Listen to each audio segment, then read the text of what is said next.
Good afternoon. Thank you for joining us for this program presented by the American Association of Jewish Lawyers and Jurists.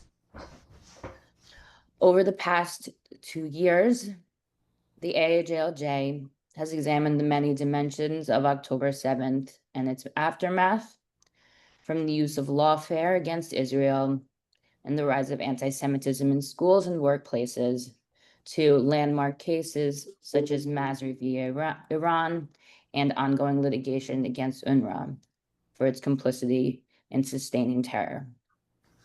Through these programs, we've sought to defend truth, accountability, and the rule of law, values that lie at the heart of who we are as lawyers and as Jews. October 7th, 2023, as we all know, was the largest massacre of Jews since the Holocaust.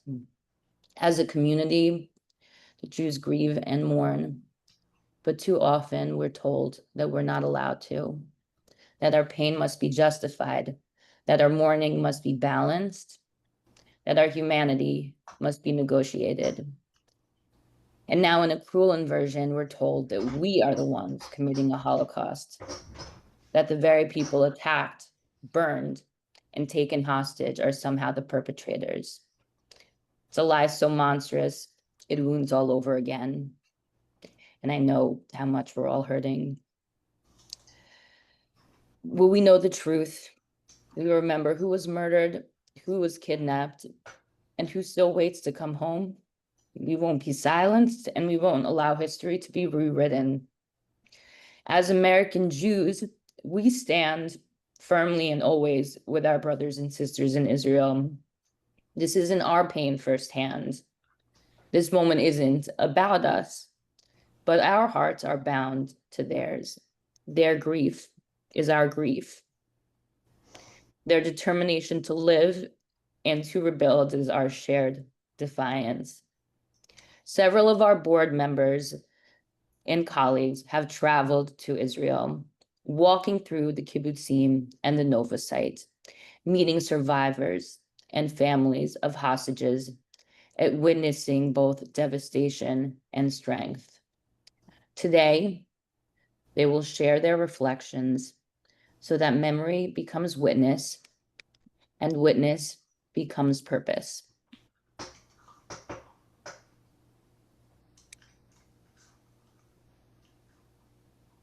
Yes, beautifully said, Alyssa.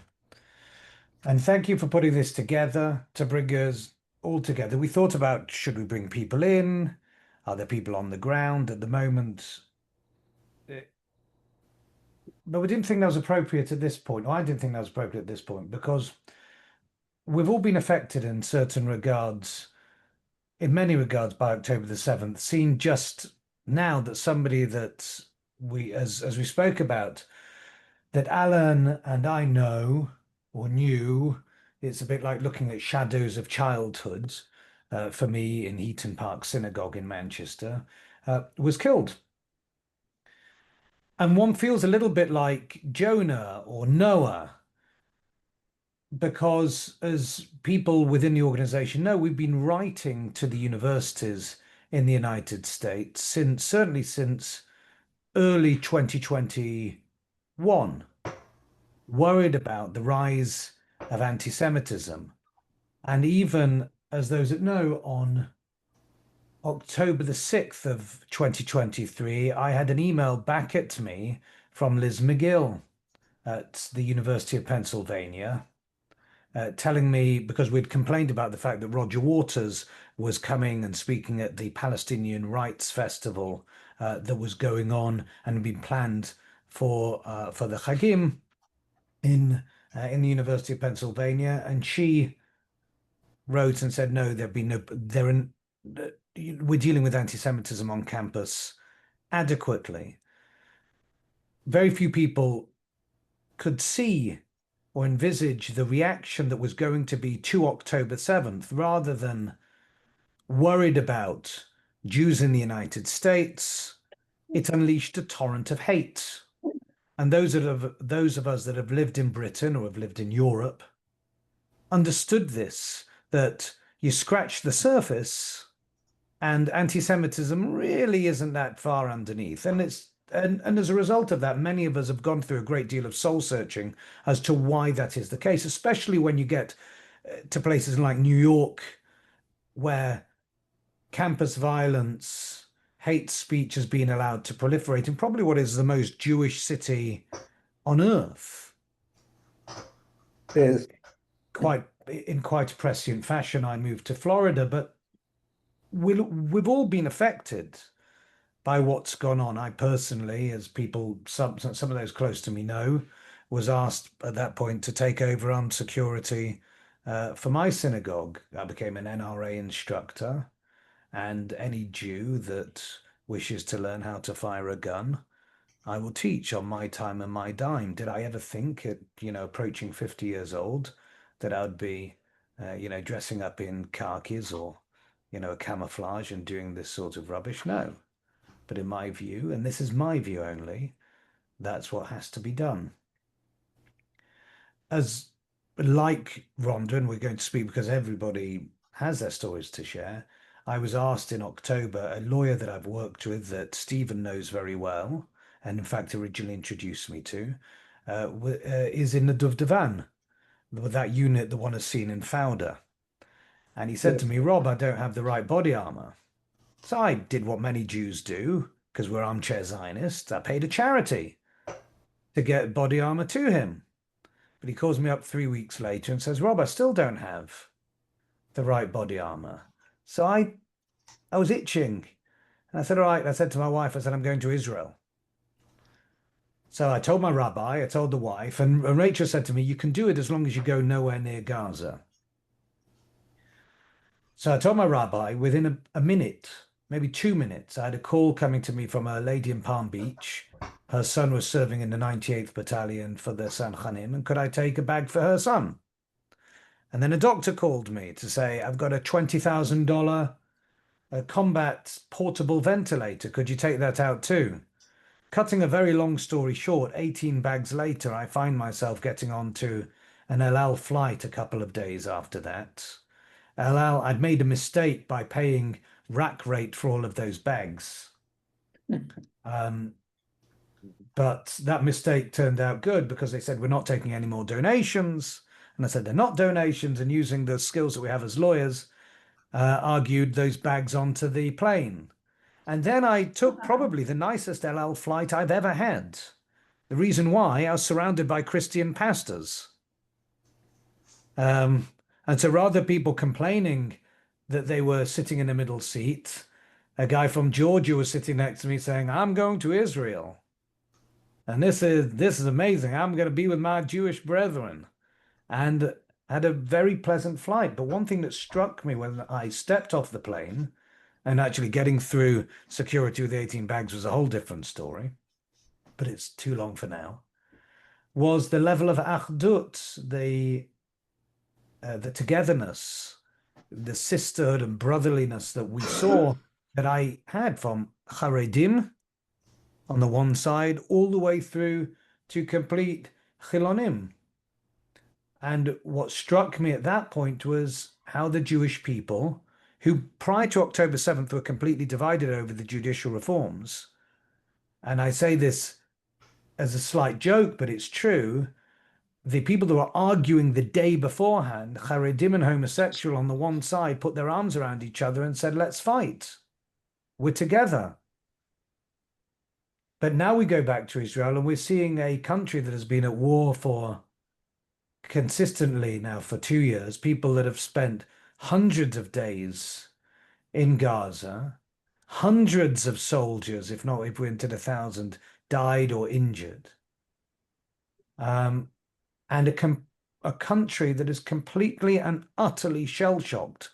We aren't seeing, we won't see for a long time, the PTSD that is arising out of that. My daughter this summer was working in a children's home in a Fuller. And the stories that she hears are cripplingly sad.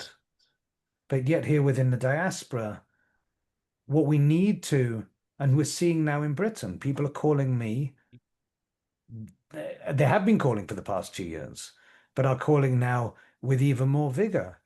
We need to get out. One thing that we know is that without Israel, we as a people are lost. But without the strength that we have together and with unified action, we are even more lost. Because just as much as Israel needs the diaspora Jews, the diaspora Jews need Israel, and it is completely symbiotic. All I can say is this: we have a fight on our hands, and that has to take place online. That has to take place in the courtroom. Unfortunately, it has to take place physically with people that have to stand guard for ourselves. But it comes with that action. There are plenty of people here that have taken, on both small and large levels, a huge amount of action. And unfortunately, this is going to have to continue. Over Kippur, and I'll finish with this thought. Why do people hate Jews almost viscerally? And I've arrived to it at this level. We as Jews are alchemists. We're alchemists of misfortune. Every level of misfortune, we turn into something positive. We're told historically that the only job we could do was be a moneylender. And we invent, as a result of that, Jews invent the promissory note and the banking system, but yet once again are hated for that. They're told they're not allowed to attend the hospitals that non-Jews attend. As a result of that, they build world-leading institutions like Mount Sinai, and they give to the world. They're told, don't worry, the world says, we're going to give you a country that's filled with swamp and desert and no real natural water sources, and they invent desalination of water, they learn drip irrigation, they drain the swamps, and they turn a land green. And similarly, we're told, the world says, don't worry, we're going to allow people to fire thousands of rockets at you. And Israel responds, and Jews respond by inventing 3 levels of anti-missile technology, plus now lasers. There's something alchemical that happens with Jews at every time we are faced with adversity. That lead is turned into gold. All I can say, the gold that I see are the people here, and I'd like to thank you for everything that you've done and continue to do on every level that you do.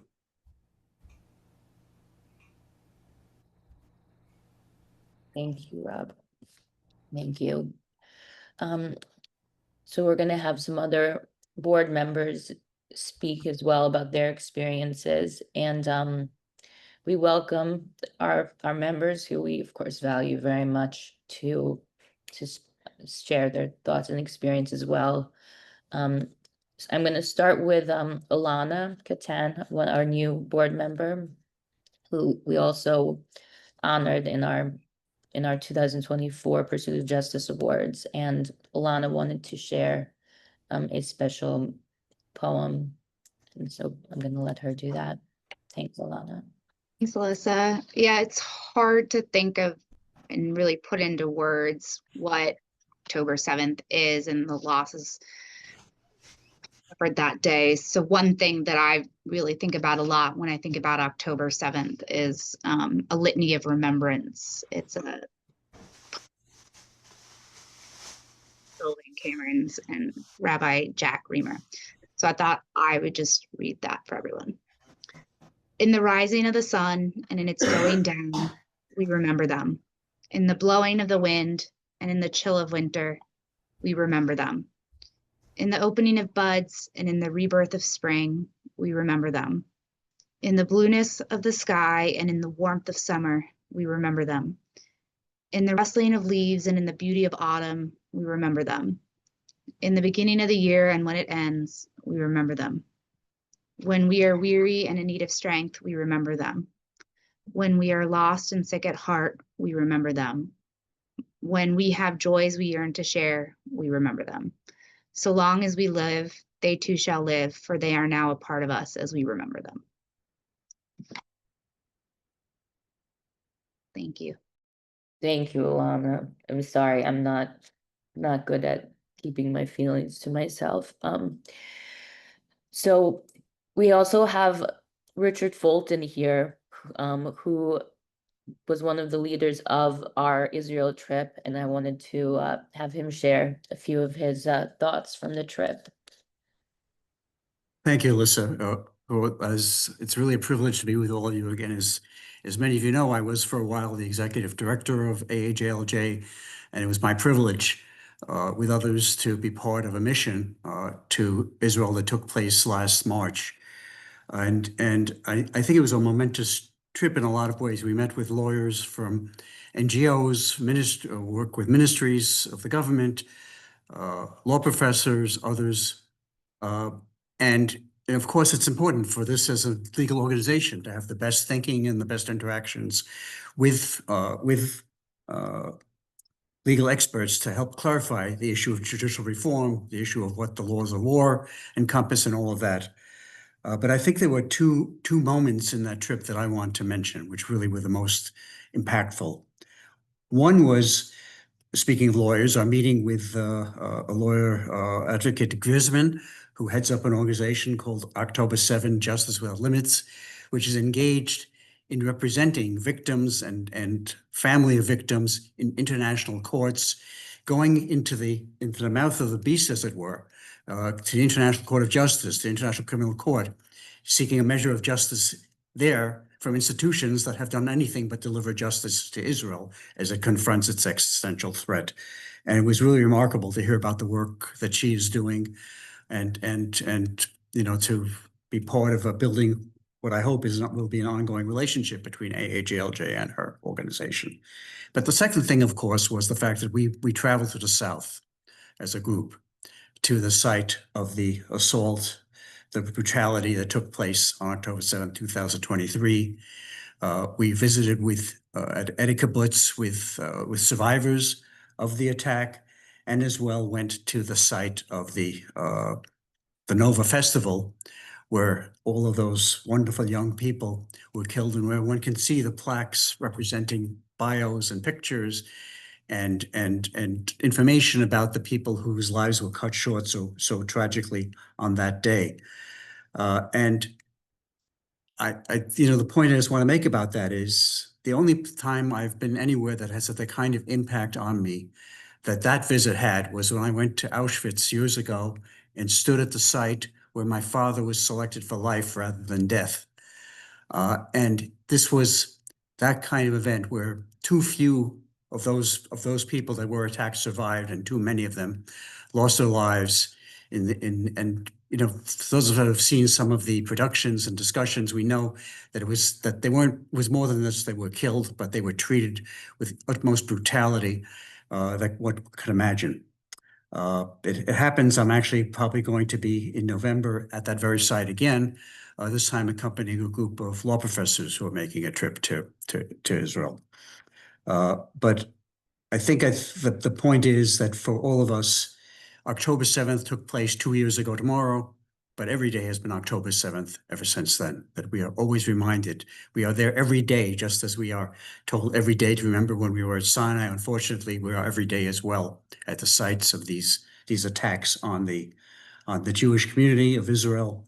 And although not to the same extent, it is an attack on all of us, whether we live in Israel or not. And it's important for us to come together today, to stand in solidarity, to know, as Rob has said, that we need to continue to fight back, whether in court or in person, or sometimes just by being safe shomrim at our synagogues, and always remember that the challenge is before us, and we can't stand away from it. And thank you for giving me this chance to say a few words. Sorry about that. As I was looking for the link to send, it's at October 7th, Justice Without Borders, and I'm going to put that in the chat for anyone who wants to look into that. We did have a webinar earlier this year with them. Thank you, Richard, for Thank you. your reflections. I was very sorry not to be there with you guys this year, but I definitely will be next time. So next we're gonna hear from Rhonda Lees, who's one of our executive vice presidents and is also was also on the trip in March. Thank you, Alyssa, everyone for being here. And I've been to Israel twice since October 7th. And I'm very grateful to my siblings for being gracious about that. I have some photos to share, and otherwise this will be pretty quick. So I think, yes. Can you see my screen? Okay, what do you see on the screen? Is it a lot of mess, or does it say something that says Shuva in Hebrew?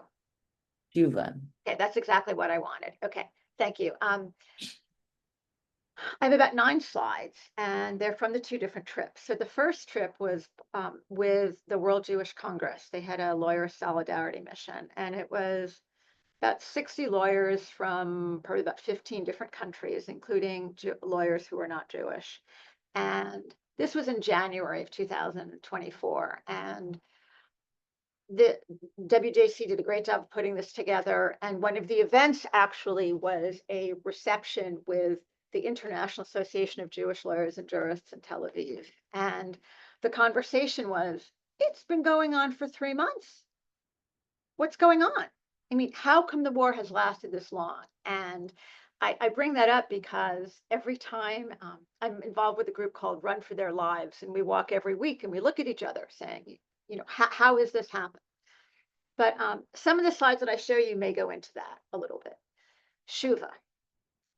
There is a wonderful, completely Israeli place in Israel. It's not far from the Gaza border. And basically, it is like a makeshift tent where soldiers can come by, relax, talk, play the guitar, not play the guitar, look at birds, pet a plant. There are probably some, animals running around. There are books in 12 or 15, probably more different languages. And it's a way for them to relax, but at the same time interact with people. So visitors such as our group, we come by. You buy food, you sit and talk to people. You talk in any number of the languages that people speak. And the conversations were, would you like to talk about your family? Would you like to talk about what's happening in Israel? Do you want to talk what happened with the front? And the conversations varied. Some of them were very intense, and some of them were lighter.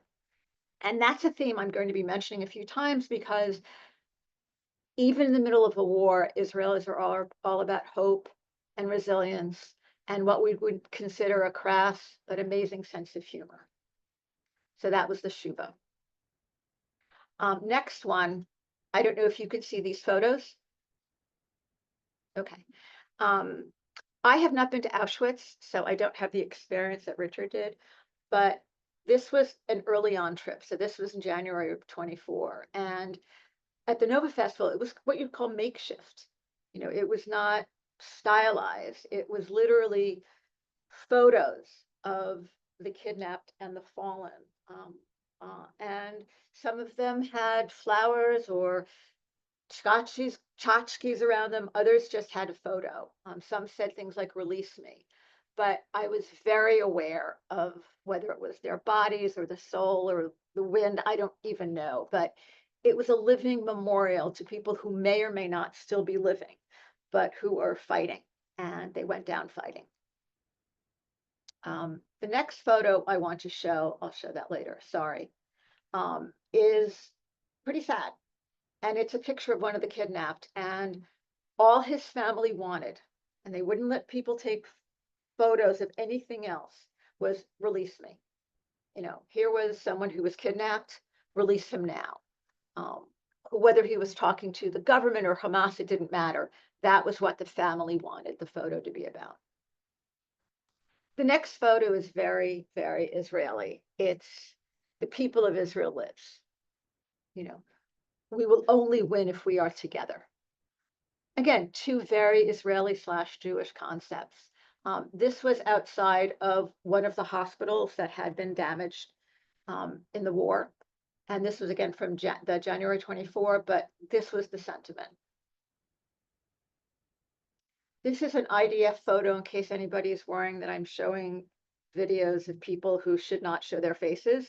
A Jewish IDF soldier and a Muslim IDF soldier were seen praying.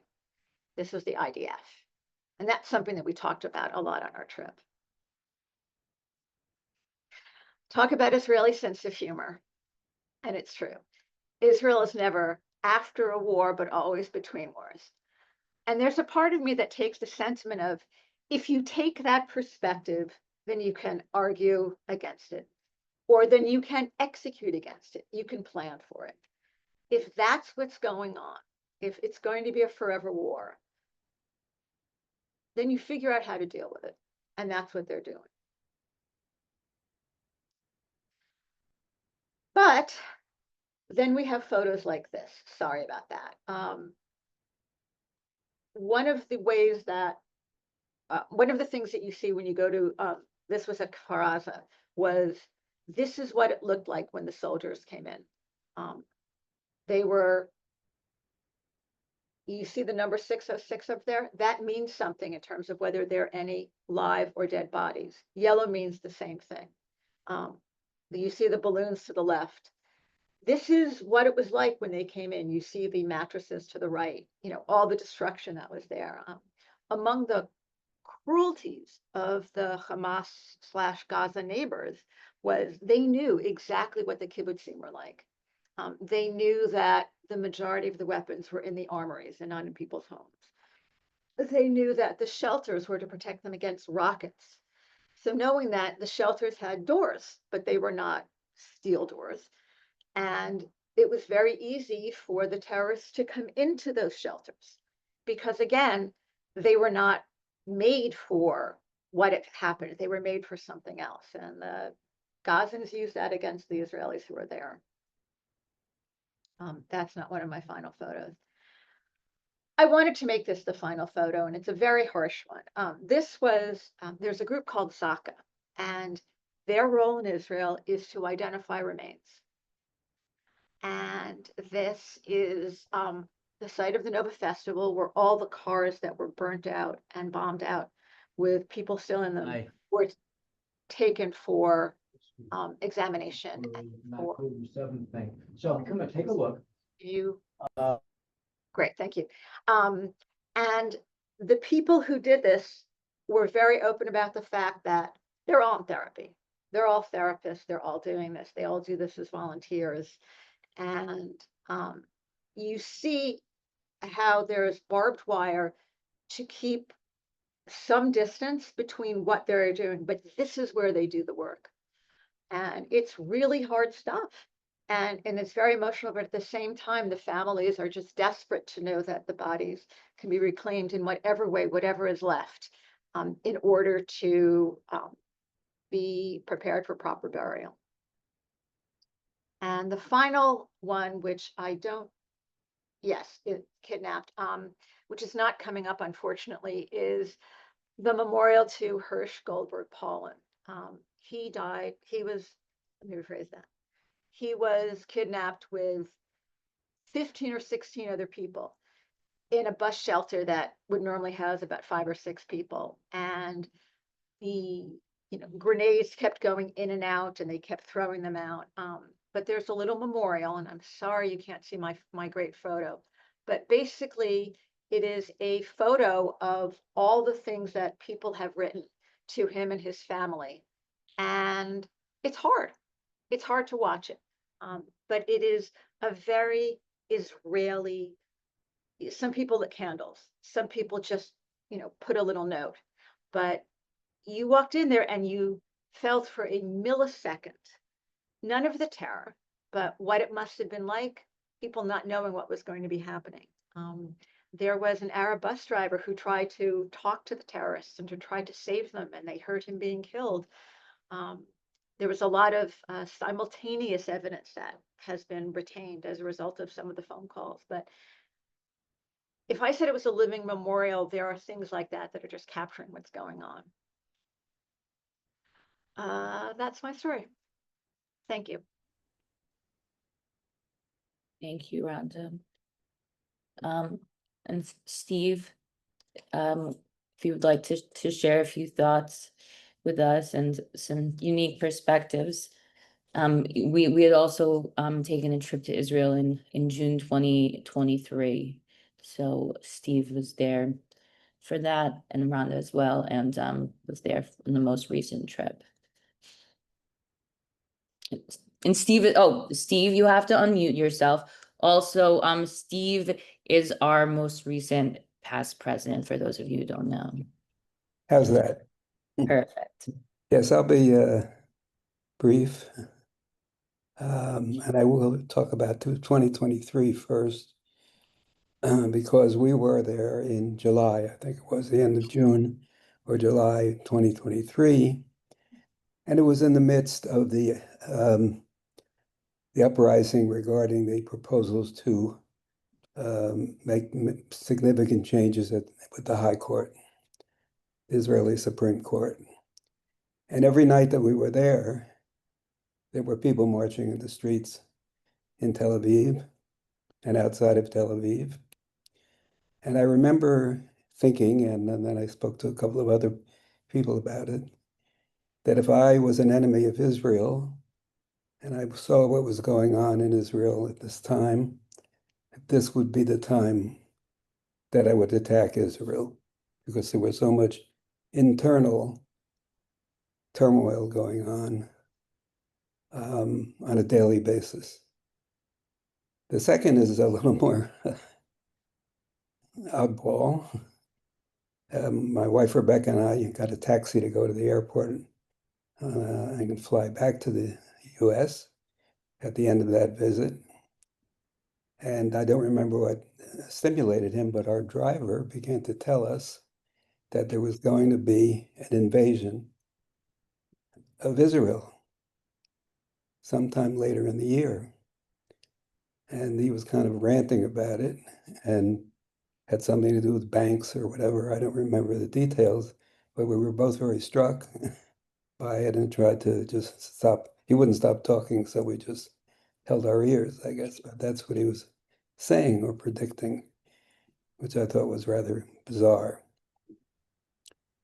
As far as the trip to Israel, I was there when we went in March, and there is no substitute to understanding what happened other than to go to Israel and to go to the place where the music festival was being held, and to go to one or more of the kibbutzes that were attacked, and that's what we did. And there's no question that that was the highlight of our visit, unfortunately. There were other good things in the visit, but that's what stuck in our minds. And there's one thing about that has stuck in my mind, particularly regarding our visit to the music festival, is that Richard took us to right across from the entrance to the festival, where the festival ground, there was a bus stop on a major road there. And at the bus stop, there was a building, not a building, a small hut type building made out of, I don't know what, but it wasn't wood, but it was a building, small building. And we were told that 23 or 24 of the young people got out of the festival and went into that and went to hide in that little building that was there. And that Hamas found them and gunned them all down, all 24 or 25, with machine guns, gunned them down. And there were some, and after that, people put inscriptions of various kinds on the inside of the wall of that building, that small building, referencing the people who were killed. And I took a photograph of that, and it's always stuck in my mind. And it's the photograph that I often show people to show the horror of what happened that day. So that's what I recall. I hope it appears that we may be, or Israel and Hamas may be on the verge of settling this or ending this war. I'm skeptical, but we'll hope for the best and see what happens. I'm glad we were there, and I agree with what I think Rhonda said, or maybe Alyssa, or maybe Rob. You really have to go there and be there and see what happened on the ground. Oh, the other thing we went to was kibbutz. And what struck me there, this was 2 years after roughly 2 years after the attack. Not quite, but it was close to 2 years. And that kibbutz was half or more half empty. In other words, the homes were empty. The people left the kibbutz, whether they left Israel or not, I'm not sure, but they hadn't come back. And that was 2 years later almost. And whether they'll ever come back is an open question, but it was very striking again. So those are my thoughts. And I hope this does get settled. And I hope the internal turmoil in Israel about the High Court gets settled as well, which is still going on. Thanks. Thank you, Steve. Thank you. Before we continue, I'd like to invite everyone to join us in a moment of silence. Let us remember the more than 1,200 lives taken on October 7th, the largest massacre of Jews since the Holocaust. Let us think of the hostages still held in Gaza and of the families and communities whose lives were forever changed. And let us hold in our hearts the courage of those rebuilding and the strength of those who refuse to be forgotten.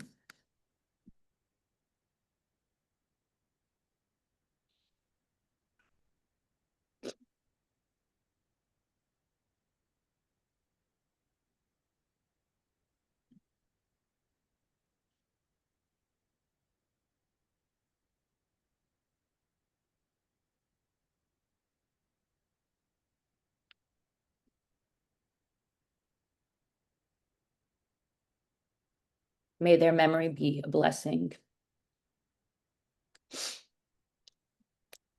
I'd like to invite anybody else who would like to share with the group. I think, again, I want to reiterate, this isn't about us.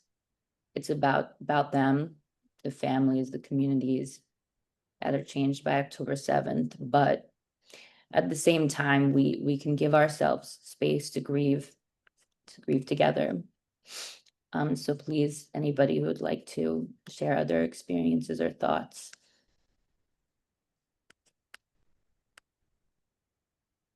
Don't make me put anybody on the spot. We have more board members here. While folks are thinking, I do want to introduce our other board members. Alan Nesbitt, Dina Gold. Who else am I missing? Ariella Coleman. Ariella Coleman. Yep, exactly. Bruce Gitlin. Thank you. Yes, we have a lot here. You mentioned Alan, right? Okay. Nobody has to share. Alyssa, I do want to thank you for inviting me, and here I'll show my face too. Hi, can you hear me okay? Yes. Alyssa, thank you so much for putting this on. This is very, I guess I want to mention that grieving is non-linear. And it's important to have things like this because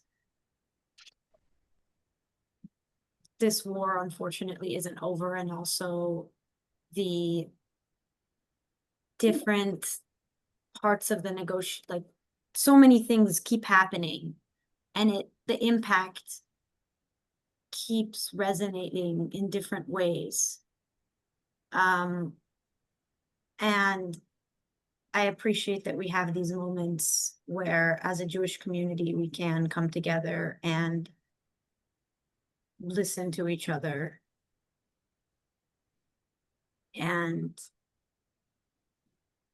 it's hard for me to come up with words, but it's nice to be in a safe environment like this and hear just wise things and be able to have a moment of silence when there's a lot of noise. So, thanks. Thank you. And Alyssa, I just wanted to take a moment to recognize the bravery and heroism of all the IDF soldiers who go into Gaza every day and who remain in Gaza overnight for days at a time. I had the privilege of meeting one of those soldiers about a week or two ago, who was over here in the United States for a few days. And his commitment to the security of Israel is so great that after having served for 5 years, just last week he signed up to serve for another 5 years, not in the reserves, but in active duty. And the extent of the bravery of the soldiers is, as I'm sure everyone knows here, so enormous. He described how he has to come within a couple of 100 feet of buildings that he doesn't know are emptied out or whether they're contain terrorists in those buildings. And then he has to send with his unit drones in to look around, to maneuver the drones, to make sure that they've covered every square foot of the interior of those buildings that they need to occupy. And if there's a random can that might be on a shelf, they have to make sure that can isn't an explosive before they go in. And then after they've done their work with the drones, they have to just hope that it's safe to enter those buildings before they enter as a group. And this soldier who I spoke with does this 5 days a week. And then remarkably, because of the nimbleness of Israeli society and the soldiers, he actually leaves Gaza for 2 days to sit in a classroom as part of a master's program. And he has to reinvent himself for that moment, to be a student and to listen to the professor and to do homework, to take exams. And after those 2 days are over, he goes back into Gaza. But he's doing this with the intent of keeping his life moving forward for a time after the war and after his service, God willing, that he'll be able to enter a shared civil society with everyone else. So I wanted to just pay particular recognition to that one individual with whom I spoke and all of the incredibly brave, heroic, strong soldiers who are doing this day in and day out.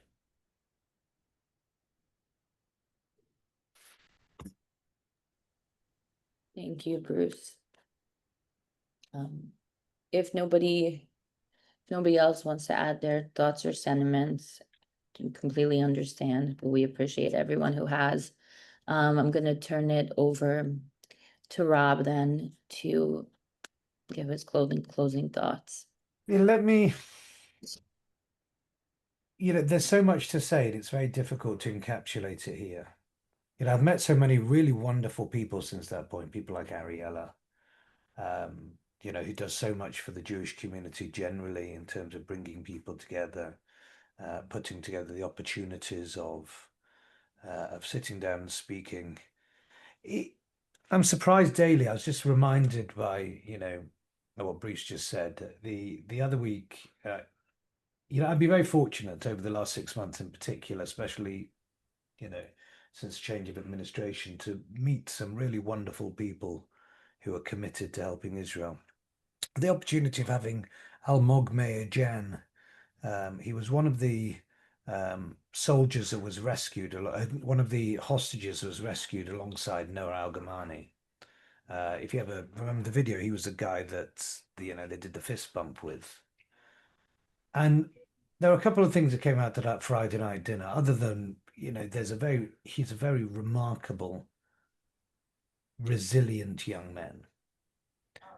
And as I was saying Kiddush, there was like a look that we had between ourselves, because as you say in Kiddush, every time we say Kiddush, Zecher Yitziat Mitzrayim, you remember the coming out of Egypt.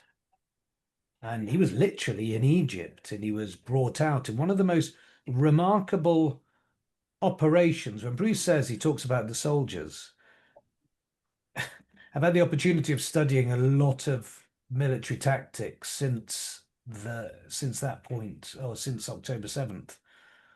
And you ask any military tactician, that rescue operation should never have been successful, ever.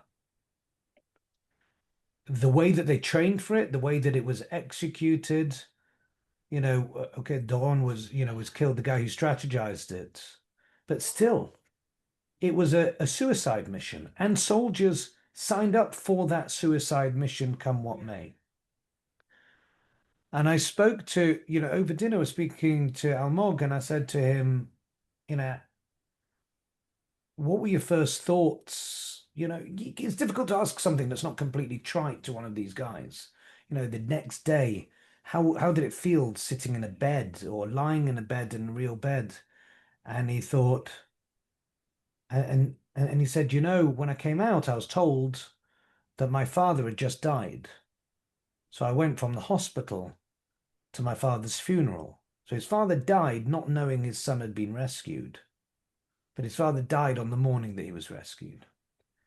And he said, how lucky am I to be rescued on a day that I can attend my own father's funeral. If it was a day later, I wouldn't be here saying Kaddish for my own father. And this isn't a guy that is like wearing a black hat or a massive beard. He's a Chiloni guy, or was. He now puts on his tefillin every day, but not but it's still, what this does, it makes us realize that there's elements of small levels and larger levels of heroism that we can't see. The people that owned restaurants in Tel Aviv that had been irreligious for their entire lives, but turned their kitchens kasher just so they could send food to the front in Israel. The people that did the Zakah sort of work, those people that just sat down and knitted booties for babies. We see people that have come together, and it's humbling. At every stage, there's another lad, Ben Ladany. He was shot 7 times in Gaza. He's part of the Oketz unit. He was implanted with a Dov Davan, but he had a dog. He's one of the people that works with, call it military dogs. His dog went in and got shot. He was actually in Kibbutz Be'eri on that very first day as part of the rescue team to rescue 36 hostages who were being held or 34 hostages. They're being rescued at Kibbutz Be'eri. And he shot 7 times, still finds it difficult to walk now. And he said to me, he was around in my flat last night. He was a South African boy from a privileged background that volunteered. And he said to me, if given the same choices, I would do exactly the same thing again. He said, people sometimes look at me as, a guy who's crippled and a guy who's a victim. He goes, well, I'm no victim, I'm a warrior. And I'd go back in again tomorrow, physically, if I could. We're dealing with people that, people talk about the youth of today and what was Israel, When people, especially in Israel, have been asked to step up to the plate, they have. And whilst we've seen crippling sadness amongst the Jewish people, we also see remarkable acts of heroism, amazing stories of resilience, grandmothers who baked cookies for terrorists in her home and survived to tell the tale. Look at the love. Look at what we have. And yes, people are going to try and carry on with it. That's the nature of being a Jew, unfortunately. But it's what we have today that's important. And may you all have a blessed time in Sukkot. We call it Sukkot Shalom, a tabernacle of peace. We are people that name our children nice names, not like the terrorists in Britain, jihad. You know, we name after people that we love and we hope will live. And it's our obligation to live and to pursue kindness, bi'odef shalom, to pursue peace, for all of Am Yisrael. And I wish you all a lovely Sukkot, spend time with your family, and be blessed. Thank you, everybody. Thanks, Rob. All right, everybody, please be safe and careful as well. Thank you. Bye-bye.